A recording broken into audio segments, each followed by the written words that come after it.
You walk into a grocery store and face 37 varieties of breakfast cereal? You scroll through endless streaming options, paralyzed by possibility. You swipe through dating profiles, each one a potential future. We live in the age of infinite choice. Yet here's what no one tells you. The more options you have, the less free you become. What if I told you that your last major decision, the one you were most proud of, was unreally yours at all? This is the paradox of choices, psychological phenomenon so pervasive, so deeply embedded in modern existence that we mistake its constraints for freedom itself. Every day, you make approximately 35,000 decisions. From the moment you wake until you sleep, you navigate an endless maze of options. Coffee or tea? This route or that? Stay or go?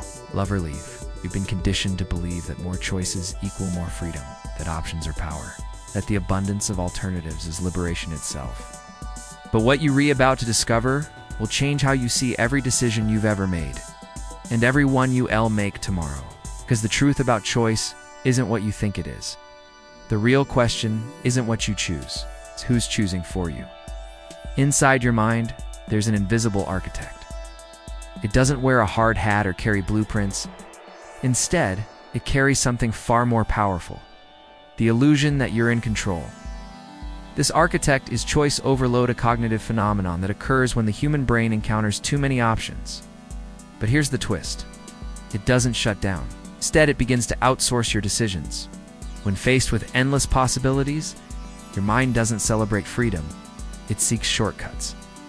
It looks for anyone to narrow the field. Psychologist Barry Schwartz discovered this in a simple experiment at an upscale grocery store.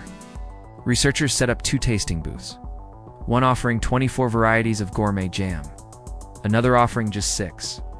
The large display attracted more browsers. 60% of shoppers stopped, compared to 40% at the smaller booth. Logic suggests the variety should have led to more purchases, more satisfaction, more freedom exercised. The opposite happened. Only 3% of people bought jam from the 24-option display, but 30%, 10 times more, made purchases from the limited selection. The abundance of choice didn't create freedom. It created paralysis disguised as liberation. This is happening to you right now. Every streaming service algorithm that suggests your next show, every search engine that predicts your query, every social media feed that curates your reality. You think you're choosing, but you're being chosen for. The paradox deepens. We don't just accept this influence, we crave it.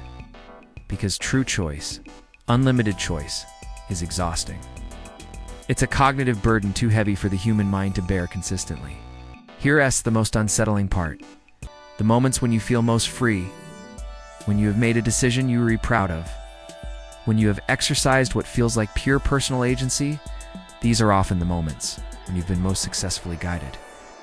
The choice that feels most authentically yours is frequently the choice that someone else needed you to make. Look at your phone right now. Notice the apps on your home screen. You arranged them there, didn't you? You chose their placement, except you didn't choose the options available to you. You didn't choose the interface that guided your organization. You didn't choose the psychological triggers built into each icon's design. You made choices within a framework designed to make you choose predictably. Consider your morning routine. Coffee from this cafe, not that one. This route to work, not another.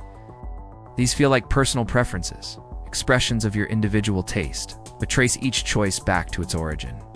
The cafe was recommended by an algorithm that knows your purchase history. The route was suggested by an app that needs your location data. Even your taste in coffee was shaped by marketing campaigns designed to feel like personal discovery. Think about your last relationship. How did you meet?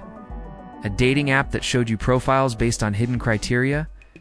A social event recommended by friends who were themselves guided by social pressures? A workplace where you both ended up through a chain of choices that felt voluntary, but followed predictable patterns? The story you tell yourself about choosing love might be the most beautiful illusion of all. But here's the reframe that changes everything. Recognizing the illusion of choice isn't about despair, it's about genuine agency. True freedom isn't having infinite options. True freedom is understanding how your choices are shaped, then consciously participating in that shaping. What if the goal isn't to escape influence, but to choose your influences wisely? What if real power lies not in having more options, but in curating which options reach you in the first place. The most liberated people aren't those who reject all guidance there, those who consciously select their guides. They don't seek endless choice, they seek meaningful choice. When you understand that perfect autonomy is an illusion, you can focus on something more valuable: intentional dependence. Choosing who and what you allow to influence you. Designing environments that nudge you toward your deeper values, not just your immediate impulses. The paradox resolves. By accepting that you're always being influenced, you gain the power to influence yourself. So here you are, facing those 37 breakfast cereals again? But now you see the invisible architecture behind your choices. You understand that the paralysis isn't a bug, it's a feature. The question isn't whether you have free will. The question is, now that you know how choice really works, what will you choose to choose? The most profound choice of all might be choosing to see choice itself clearly.